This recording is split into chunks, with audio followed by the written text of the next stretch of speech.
Assalamualaikum warahmatullahi wabarakatuh. Ila hadratin Nabiullah Mustafa Sayyidina Muhammad Rasulullah sallallahu alaihi wasallam. Khususan lahu Syekh An-Nahrawi wal Syekh Abdullah Asy-Sya'rani wal Syekh Nawawi bin Umar wa li ma'alibina wa li abadina wa li jiddina wa li jiddina wa li wal mu'minin wal mu'minat al-Fatihah.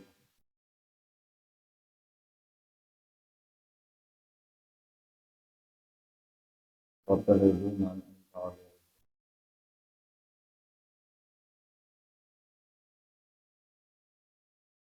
Bismillahirrahmanirrahim. Alhamdulillahi rabbil alamin. Allahumma shalli wa sallim wa barik ala sayyidina Muhammad wa ala alihi wa sahbihi. Amma ba'du, subhanaka la ilma lana illa ma 'allamtana wa la hawla wa la quwwata illa billah al-azizil alim adada kulli harfin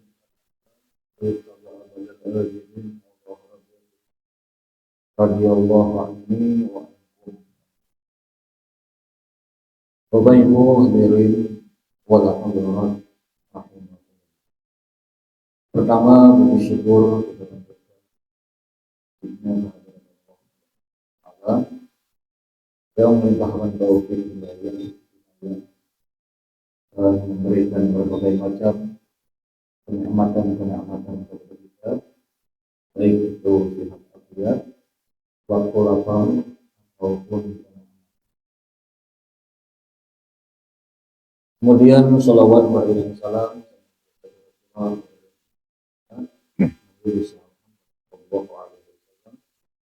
dan kepada seluruh keluarga, sahabat, zuriyah dan pengikut setia beliau. Bapak Ibu hadirin wal hadirat. Bulan yang terdahulu kita membicarakan asy-syafa'atul 'uzma, syafaat yang besar. Ketika manusia makhluk Allah Ta'ala ini dikumpulkan di padang mahsyar. Di padang mahsyar itu terjadi huru-hara yang luar biasa. Daripada mengerikannya mahsyar tersebut, sampai ada orang yang mencita, biarlah masuk neraka jahanam, asalkan cepat diputuskan di mahsyar. Kenapa ia mencita yang demikian? Karena ia sudah merasa kesakitan berada di mahsyar. Padahal kalau dibanding dengan jahanam, jauh lebih berat jahanam lagi daripada. Nah, itu ia mencita karena di mahsyar tadi sudah keadaannya sangat mengerikan. Mereka penghuni mahsyar datang kepada para nabi. Datang kepada Nabi Adam. Nabi Adam tidak bisa memberi syafaat. Datang kepada Nabi Nuh. Nabi Nuh pun tidak bisa memberi syafaat. Kemudian datang pula ia kepada Nabi Ibrahim. Nabi Ibrahim pun tidak bisa. Kemudian mereka datang kepada Nabi Musa alaihissalam. Nabi Musa pun tidak dapat memberikan apa. Nabi Musa mengatakan, coba kalian datang kepada Isa. Akhirnya mereka datang kepada Nabi Isa alaihissalam, dan Nabi Isa pun tidak bisa memberikan. Masing-masing daripada mereka mengaku punya kesalahan. Walam yakun li ahadin minal anbiya'i dzanbun. Satu orang juga pun daripada nabi tidak. Mereka itu maksum. Fa inna ma'tadaru bima dzukira bayanan li'ului maqami sayyidil awwalin wal akhirin dzalikal yaumil. Hanya saja mereka tidak bisa, atau dengan ulurnya mereka, dengan riwayat terdahulu, itu hanya menerangkan tingginya pangkat makam Nabi kita Muhammad sallallahu alaihi wasallam. Karena tidak ada lagi yang lebih tinggi makamnya daripada Nabi sallallahu alaihi wasallam. Tidak ada yang di hadapan. Akhirnya Nabi Isa alaihissalam mengatakan, kalian carilah Muhammad. Nah, akhirnya mereka fayatunahu, mencari dengan Nabi. Fayaqulun, mereka mengata, ya Muhammad, anta Rasulullah wa khatamul anbiya. Engkau itu adalah Rasul dan engkau adalah penutup, pengunjitnya para Rasul. Artinya tidak ada lagi setelah Nabi Muhammad. Tidak ada mbah Nabi Muhammad. Nang siapa saja orangnya, nang kayak apa saja hebatnya, seperti apapun saktinya, ada lagi Nabi Muhammad. Ada lagi Nabi sesudah Nabi Muhammad. Orang itu bisa berjalan di banyu, tetap kita tidak percaya bahwa kalau ini ngaku Nabi. Orang itu bisa apa? Kira apa? Bahasa semut. Arti itu bahasa semut. Tetap kita tidak percaya, tidak ada Nabi. Nabi terakhir hanya Nabi kita Muhammad. Kalau kita sering dengar berita, pasti ketemu ada yang ngaku Nabi. Bukan cuma di masa sekarang yang ngaku Nabi, di zaman Nabi masih hidup sudah ada yang ngaku Nabi. Lagi ini sudah jauh masanya, sudah ribu tahun. Siapa di zaman Nabi itu? Musailamah al-Kadzdzab. Bapak Ibu hadirin wal hadirat rahimah.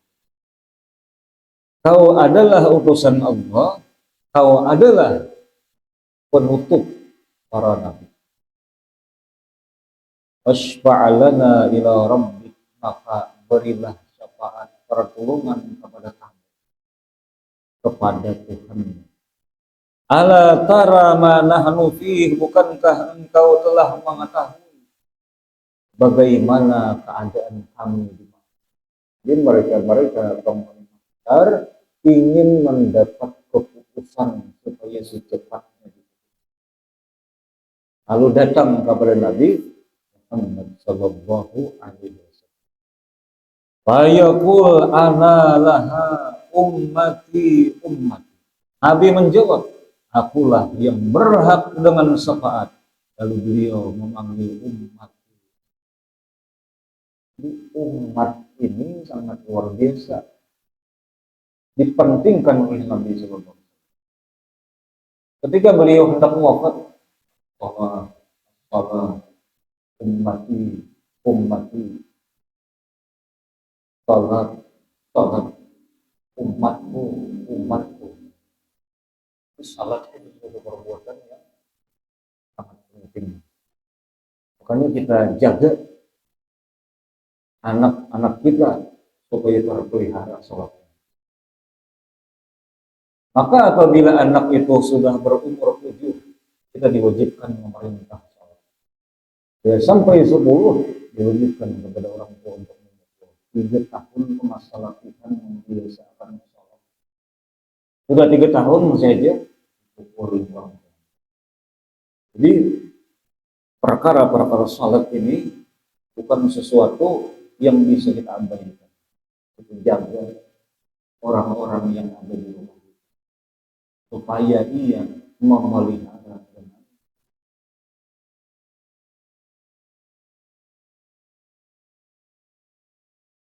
kalau kita perhatikan masa sekarang ini memprihatinkan. Banyak orang yang biasa-biasa saja berani meninggalkan salat. berani meninggalkan sembahyang. Padahal kita tahu semua sembahyang itu adalah fondasinya agama. As-shalah imaduddin. Sembahyang fondasi.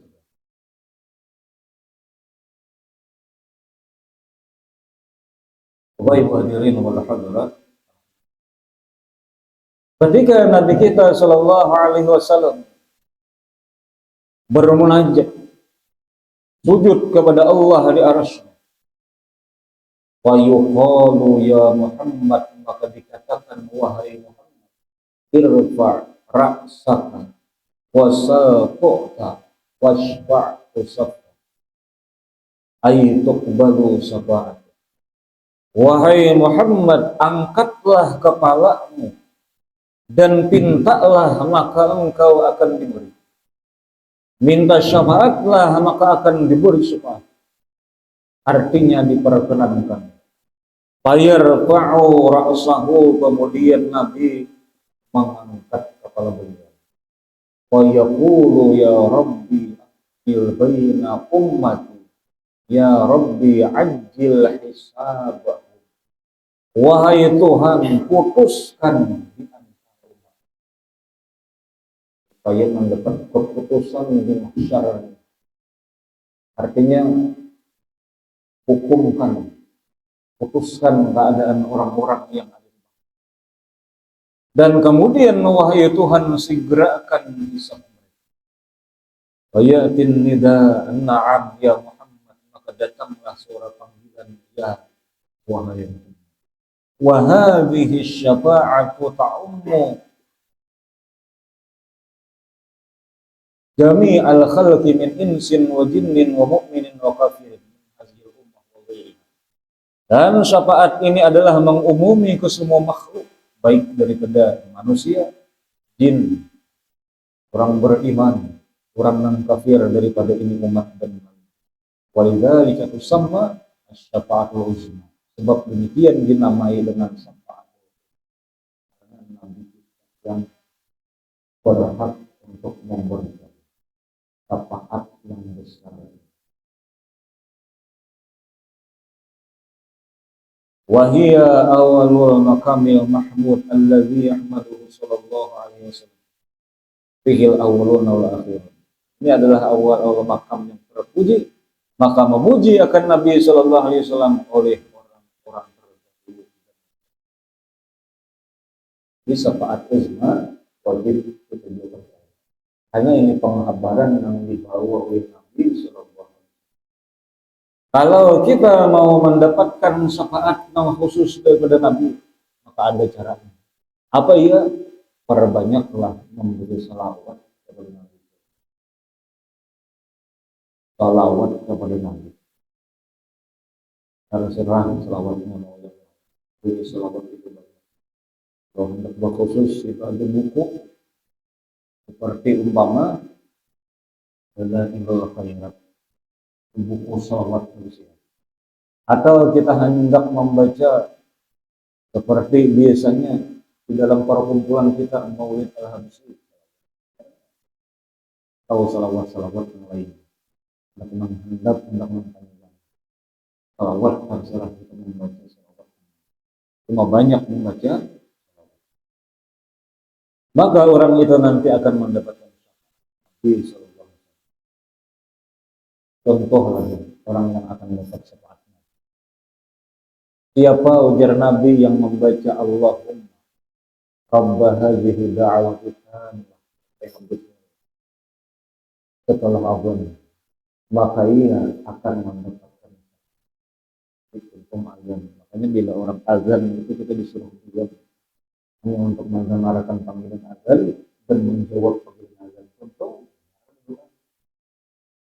katakan musilah kepada Nabi sallallahu alaihi wasallam. Bapak Ibu hadirin wal hadirat rahimah. Nah, itu daripada syafaat.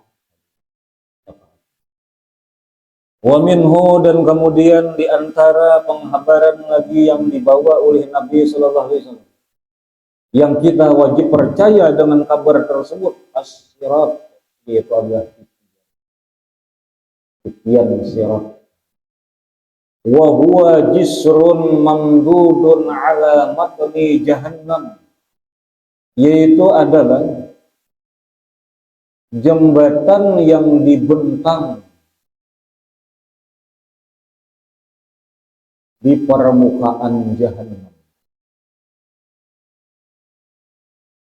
dibentang mulai daripada sampai kepada surga, di bawahnya neraka jahannam. Wa huwa sya'ratun min sya'ri hadbi sayyidina Malikin khazinin niram. Jembatan itu adalah merupakan bulu mata malaikat Malik penjaga neraka. Puluhu salah satu alafi sanah, panjangnya perjalanan menyeberang titian tersebut adalah 3.000 tahun. Panjangnya itu luar biasa tuh. 3.000 tahun. Ulun dulu pernah waktu memunduk di Pemangkih Ibnu Amin, nak bulik siang kada berduit bayar taksi, jadi buliknya malam, tontong bisa di pala, wirid segala macam, dah bulik berjalan jalan Wangkuk atau jalan pantai itu. Ya Mbah Isa tuh kira-kira pukul 9, pukul 6 sampai ke Pahakam. Berapa jam jauhnya perjalanan kaki itu singgah di apa ada sampung Jawa itu singgah. Nah ini 3.000 tahun perjalanan untuk menyeberang, sama warada fi riwayah bagaimana mendatang ke riwayat. Wa fi ukhra ada riwayat lain mengatakan tuluhu khamsata syara al-fisan, di panjangnya 15 tahun. Ada juga menang skor itu kan 3.000 tahun, 1.000 besar 1.000 turun 1.000. Kayak kata ibarat kita contohkan kayak jembatan bulan Februari. Ini jembatan rata-rata aja kan aspal. Nah ini aspal tuh langsung membahari itu kan naik, wah naik datar turun doang. Wa huwa araku minasya'rati, itu adalah titian tadi terlebih halus daripada rambut. Wa ahaddu minas sayf, dan ia lebih tajam daripada mata pedang. Tarfuhu fi ardil qiyamah wa tarfuhul ukhra akharu fi ardil jannah. Permulaannya itu adalah daripada mahsyar, dan kemudian ujungnya titian tersebut kepada surga. Hendak melewati. Bapak Ibu hadirin wal hadirat. Tentunya dengan akal pikiran kita, kalau semasa kemampuan kita yang kita pakai untuk menyeberang sudah jelas bahwa halus titiannya. Dulu ingat ketika masih sekolah sanawiyah di Pagat, kelasnya ada ingat. Cuma masih sekolah sanawiyah di Pagat. Kira-kira tahun itu adalah 1999.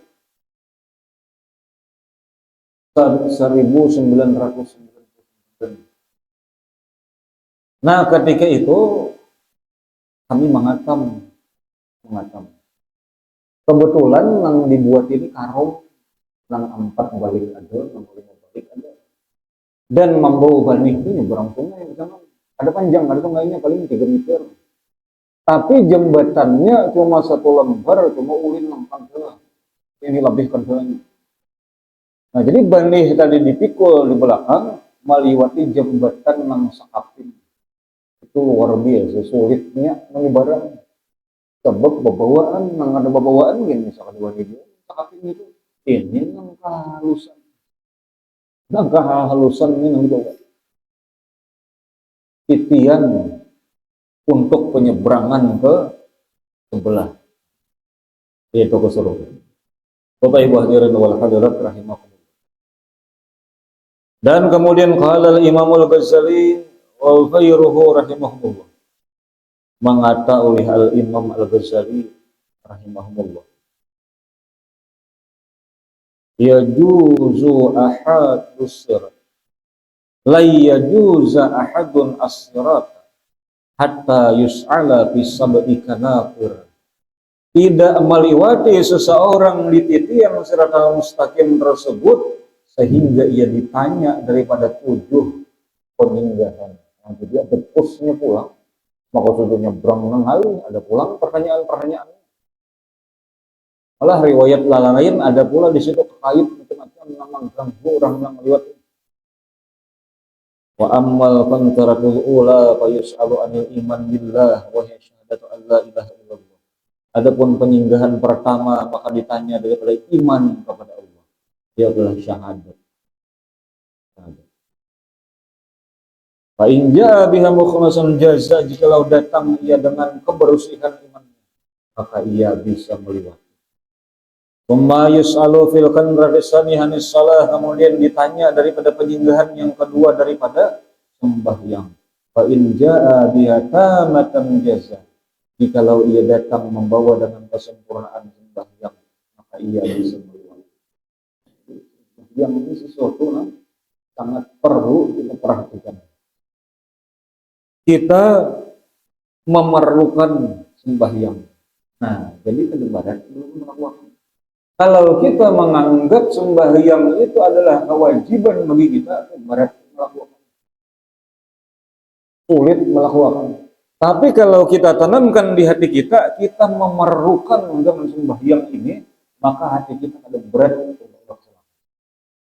Karena di antara perintah Allah yaitu adalah sembahyang. Allah Ta'ala apa? Wa ma khalaqtul jinna wal insa illa liya'budun. Aku tidak jadikan jin dan manusia kecuali mentauhidkan Allah Subhanahu wa taala. Di salat ini hanya anak-anak kita ajarkan salat. Walaupun dia tidak bisa bacaannya, ayo. Aku rumahnya hendaknya sembahyang cuma kada hafal bacaannya, aduh sabuk bacaan dulu. Ayo sambil belajar. Dia belajar umpama atau ada orang yang kalau bisa bacaannya, ayo sembahyang saja dulu, marah kada bacaan, belajar. Diam saja umpama. Nah, itu orang yang kada bisa lalu. Maka ada pengalaman kada bisa. Kalau kita perhatikan di daerah kita ini TPA banyak. TPA itu kan ulah kenapa? Oh, di situ belajar sembahyang gitu macam. Ya apa tuh? Ada kejadian kan hujan lebat tuh. Mereka anak-anak PPM. Jadi orang tua itu rasa bangga melihat anak bisa sembahyang, melihat anak bisa baca kunut, melihat anak bisa baca surah Al-Fatihah, melihat anak bisa baca bacaan sembahyang. Tidak ada yang lebih membahagiakan hati orang tua terkecuali melihat anaknya bisa sembahyang. Bapak Ibu hadirin wal hadirat rahimakumullah. Dan kemudian lagi wafilkan tradisa lisah penyinggahan yang ketigaan saumi Ramadan, dan ditanya daripada puasa Ramadan. Ain ja bihi taman jaza, jikalau datang ia sempurna membawa puasa maka terpelihara ya, atau bisa melewati. Tumayus alu aniz zakat fil qatar rabi'ah, kemudian penyinggahan yang keempat ditanya daripada zakat. Bila sempurna lewat dua. Tumayus alu fil khamisah anil haji wal umrah fa in jaa bihi matamaini jaza, ditanya penyinggahan yang kelima daripada haji dan umrah, bila inya datang dengan sempurna keduanya bisa melewati. Wa fil kantar summa yus'alu fil kantar bisalisa anil wusli minal janabah wal wudu, kemudian penyinggahan yang ke berapa ini 6, ditanya daripada mandi junub, wudu. Jadi mandi ini perlu juga sebenarnya kadang-kadang ketika banyu menyentuh badan kita, di situ kita pasang niat. Udah orang bahari sahajaku, nah orang bahari ini sahajaku. Ayo hendak bersahajaku, hendak ada apa? Aku mandi wajib, baik, begitu lagi. Atau umpama aku merangkatkan hadis besar, iya begitu. Kan bacaannya nawaitul ghusla li rabbil hadasil akbari an jami'il badani ardan lillahi ta'ala. Aku merangkatkan hadas besar daripada seluruh badanku fardu karena Allah Ta'ala. Jadi awal banyak menyentuh badan manakah? Karena di dalam mandi seluruh tubuh dihitung bagian badan. Jadi yang mana aja, mulai kepala, mulai betis, mulai tangan misalnya.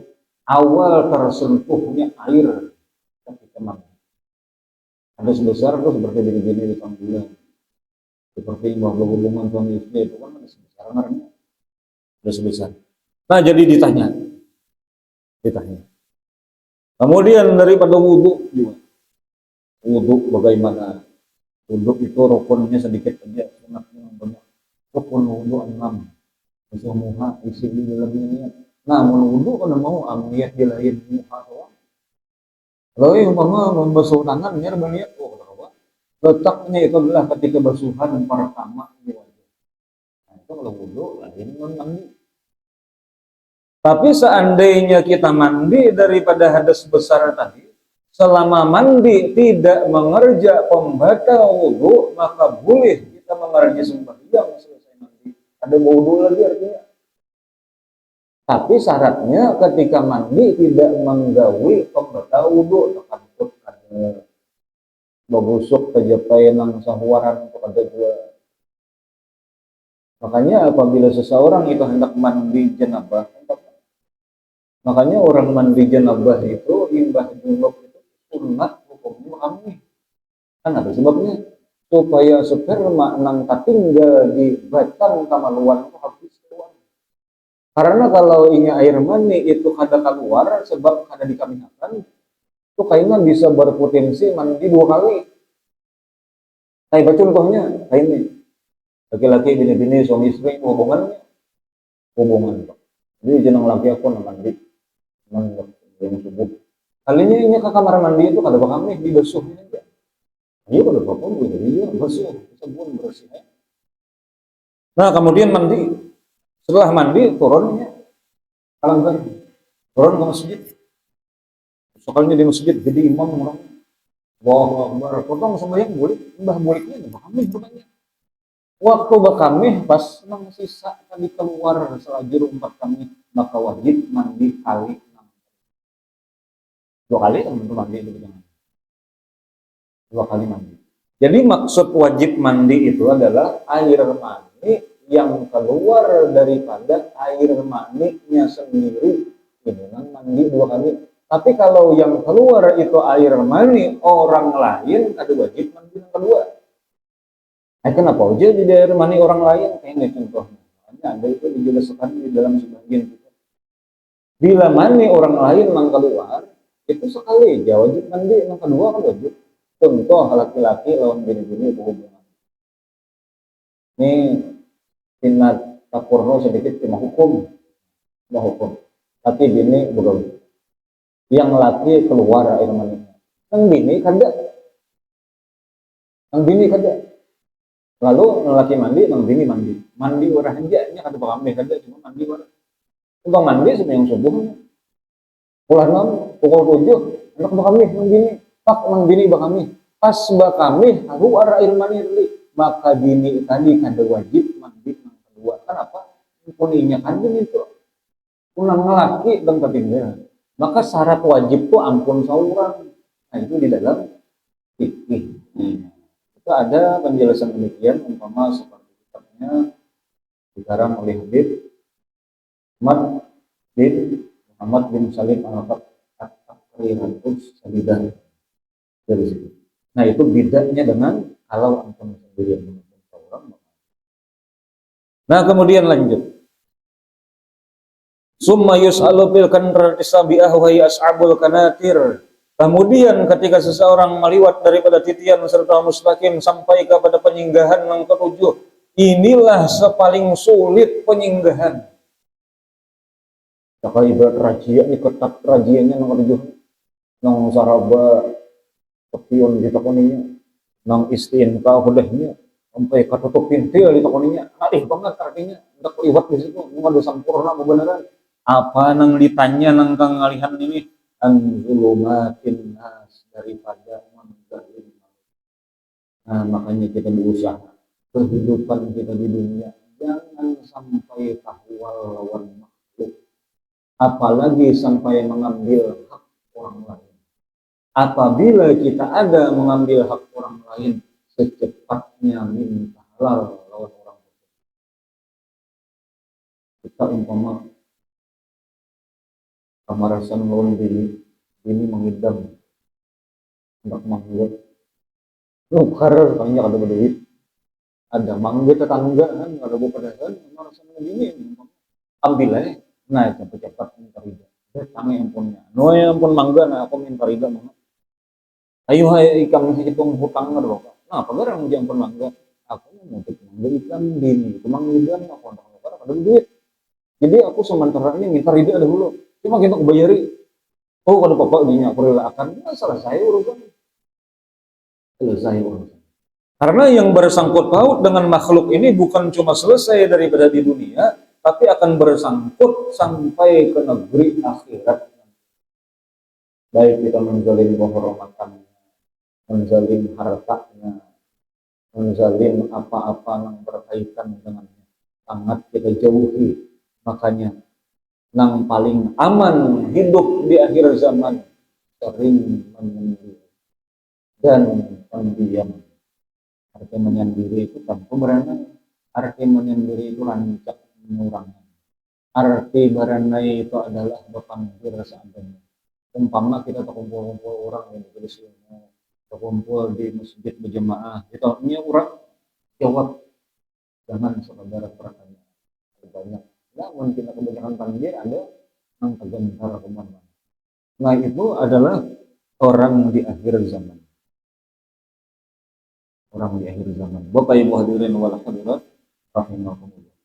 Nabi Shallallahu Alaihi Wasallam mengajarkan kepada kita ketika beliau hampir wafat.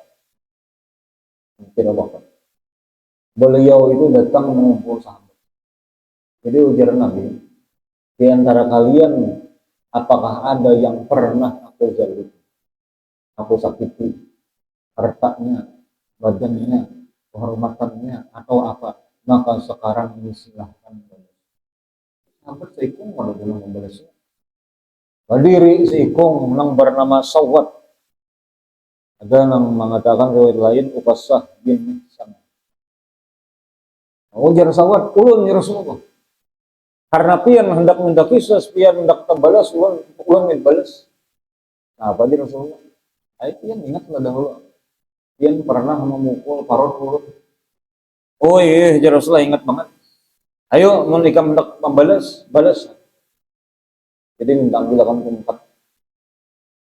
Ujar Sawat ini ya Rasulullah.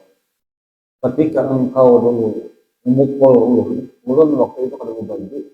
Jadi bila pian hendak terbalas, buka baju dia. Maka Nabi Shallallahu Alaihi Wasallam membuka baju. Ketika sahabat ini mendekat kepada Rasul Shallallahu Alaihi Wasallam, bukan memukul kepada Rasulullah, melimpar jauh-jauh dengan tongkat tadi, hanya mencium dengan kulit Nabi Shallallahu Alaihi Wasallam. Nah itu cuma taktiknya aja supaya kau bersentuhan dengan kulit Nabi Shallallahu Alaihi Wasallam. Nah coba bahasan kita, Nabi mengajarkan apabila ada bersangkut dengan makhluk untuk secepatnya ditunaikan. Dibayar. Ini bagus banget orang kita ya. Kalau ada aja almarhum ini atau almarhumah ini ada mempunyai kesalahan di dalam muamalah, utang piutang yang belum terbayar, janji-janji yang belum terselesaikan tertepati, maka dalam waktu ini kami minta halal dan nanti selesai pemakaman harap berhubungan kepada keluarga yang akan didiriskan dengan sebaik-baiknya. Bagus ya. Utang orang terus semua. Bapak Ibu hadirin wal hadirat rahimakumullah. Jadi nangaran kezaliman ini macam-macam. Ngibah orang.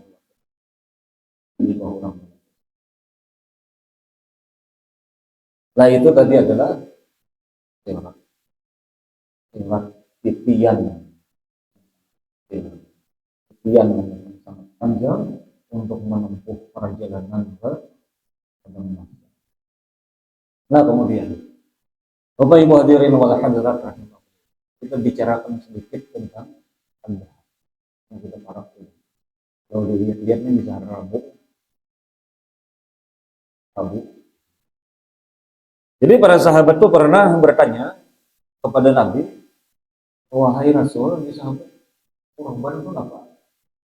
Maka Nabi menjawab, sunnatu abikum Ibrahim. Itu adalah sunnah bapak kalian Nabi Ibrahim. Lalu jaran sahabat lagi bertanya, ya Rasulullah, apa yang kami dapatkan daripada kurban? Nabi menjawab, daripada setiap helai rambutnya kalian akan mendapat kebajikan. Kemudian mereka menjawab, pesuk bulu itu ya. Setiap helai bulunya pun kalian akan mendapat kebajikan. Kalau ini kita berkorban kambing, berkorban sapi, ada orang hitung itu banyaknya. Tapi yang namanya korban ada boleh lagi di kehendaki korban pengarannya. Makanya kan orang yang berkorban itu ada boleh ikut memakan, bukan cuma yang berkorbannya aja, yang tanggungannya ya. Ada boleh juga, mau hendak penuh parah bahasa. Nah, tak kecuali orang sebelah sana, tarik itu sapi. Nah, ya kan memang di sebelah sana, ini makan daripada hewan korban kita sapi. Apakah boleh hanya daripada binatang korban itu kita jadikan upah dosan tukang sembelih? Atau dosan tukang sembelih? Maka tidak boleh dijadikan. Wala yajuzu bai'u syai'in minal hadyi wal qudri. Hadaran kana aw tatawwan. Tidak diperbolehkan maksudnya menjual sedikit pun dari hewan hadiah dan kurban, baik itu nazar ataupun menjual kalau boleh, dijadikan upah sama. Jadi kan biasanya dulu di daerah kami dulu kayak ini, bila ini berkorban ada tukang sembelihnya tuh. Jadi tukang sembelihnya ini diupah kepala korban, sapi korban ini. Kemudian tukang sembelih itu gitu. Udah dulu, tapi wah ini alhamdulillah nikmat Allah itu sangat luar biasa. Diiringi tuan guru banyak, langgar sudah banyak, masjid banyak, jadi pembacaan di mana-mana. Nah, dengan ada kesalahan-kesalahan ini, kesalahan pun juga menuntut tahu, itu bismillah, itu dulu nih. Nah, lalu bisa diperbaharui dengan tidak lagi memberikan upah khusus, jangan diambil sedikit pun daripada binatang korban tadi. Orang tua harap lagi, ketika penyembelihan hewan korban, kucing buka buah kepalanya. Kira-kira sini sama aja sekali. Di kami itu buah kepalanya, sampai buntutnya dibawanya, buntutnya jual, tapi bang. Nah jadi udah boleh. Nah, jadi itu tadi kedua.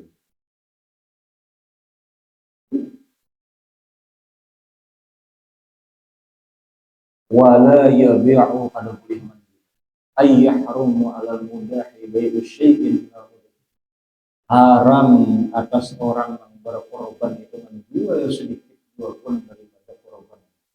Ay min lahmiha, baik itu daging, au sya'riha ataupun bulu, au jildiha ataupun kulit. Wa yahrumu aidan ja'alahu ujratan lil jazar walau kanatil udhiyah tatawuan. Dan haram pula menjadikan bagian daripada korban tadi sebagai ongkos penyembelihan, walaupun korban itu korban. Jadi umpama kita orang yang menyembelihan, kita khususkan aja upahnya. Kalau di kota-kota, di dengan hampir beratusan aja upahnya. Mau di kampung sih, emang bakalnya 100-an. Ya lah, jadi kampung kami di sini 3 kedua. Yang 3 dia oke. Jangan belum kedua ini belum menyembelih korban. Sampai ini ke bawah lagi. Kejalai orang di kampung itu menyuruh ada jalan kedua ini lagi. Memakannya siap aja, menyembelihnya kalau bisa lebih. Ada pernah tahu ya. Jangan kan menyembelih tapi beli ayam jangan mau dibawa. disuah lagi. Jadi jualan nang lain saja, cari habis belikan nang lain, jual biar perayaan. Coba ibu hadirin wala hadirat. Nah jadi binatang korban itu kan ditunggang, ditunggang. Biasanya di kampung atau korban ada kawak seorangan, seorang orang sapi orang tua, tapi ini lalu berkumpulan bertujuh. Jadi seekor sapi bertujuh orang. Jadi ibaratnya di Imam Ghazali itu di mahsyar kayaknya menaiki kendaraan bertujuh orang. Menjadi masalah. Boleh aja. Apakah berkorban itu cuma cukup satu kali dalam setahun? Biar ada dalam tahun kita berkorban. Kalau kita punya kemampuan tiap tahun berkorban, kalau ada kemampuan, maka orang yang mampu tapi kadang bukan hendak berkorban ini baru. Siapa yang mampu berkorban, falam yudahi tapi inya kada mau berkorban, fal yamut yahu nasraniyan au yahudiyan, maka inya nanti hendaklah mati di dalam keadaan Nasrani atau dalam keadaan Yahudi. Maksudnya ini mampu tapi tidak pun kada mampu itu kan tidak bisa. Ini nan mampu ini, nan mampu. Jadi kalau ada mampu kita akan jadi masalah. Memang mampu ini harus berkorban, dan berkorban namanya diberikan seluruhnya tanpa menghendaki apa namanya korban. Dulu siapa yang awal orang berkorban? Terima korbannya oleh Allah Subhanahu. Siapa yang menggalakkan korban ini? Nabiullah Ibrahim. Ini Nabi Ibrahim itu pengorbanannya luar biasa. Anak, lamun kita ini berkorban tidak diminta sebesar pengorbanan Nabi Ibrahim. Kita nyata ada yang sanggupnya. Ayo ya sembelih anak, tak ada yang sanggupnya gitu. Tapi Nabi Ibrahim itu luar biasa. Allah melihat, Allah menyaksikan ketulusan Nabiullah Ibrahim. Nah, lalu diganti dengan Ibrahim. Nabi Ibrahimnya orang yang berkorban, Nabi Ismailnya orang yang sabar dijadikan korban. Bapak Ibu hadirin, wala hadirat. Jadi kalau ini kita umpama kita meruyuk bertujuh nyawa berkorban, ayo sampai bertujuh, sampai bertujuh. Lak sorangan ada awak, mau kau sorangan itu bagus lagi. Halo, jawabannya di sini ada nih korban tiga hitung sapi. Banyaknya, oh dia seikung orang sufi itu. Jadi di sebulan tahun dua ikung berkorban. Ada yang seikung ini masyarakat orang petunjuk. Itu jadi salah. Bagus. Bagus sebulan tahun beriring kemampuan. Dan kemudian dagingnya itu adalah dibagi-bagikan kepada fakir dan miskin. Nah ini sedikit. Ini sedikit untuk menggemparkan kita di dalam berkorban. Karena kita ini sudah marah dengan hari raya korban. Bapak Ibu hadirin wala hadirat. Nah kemudian ini sebenarnya wa minhu hauluhu sallallahu alaihi wasallam wa huwa haulun azimun kullu janibin min jawanibihi arba' masyaqatus sahih wallahu la hadratin Nabi sallallahu alaihi wasallam.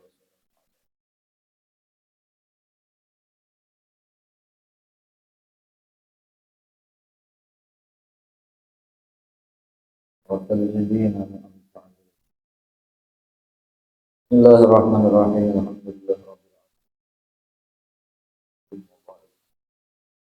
alamin. Wa ala alihi washabihi. Iya, rahmatullah wa barakatuh. Amin. Tamasdur ayubana wa ayuba ma'alina. Rabbana lana fil benar sallallahu alaihi wasallam Muhammad wa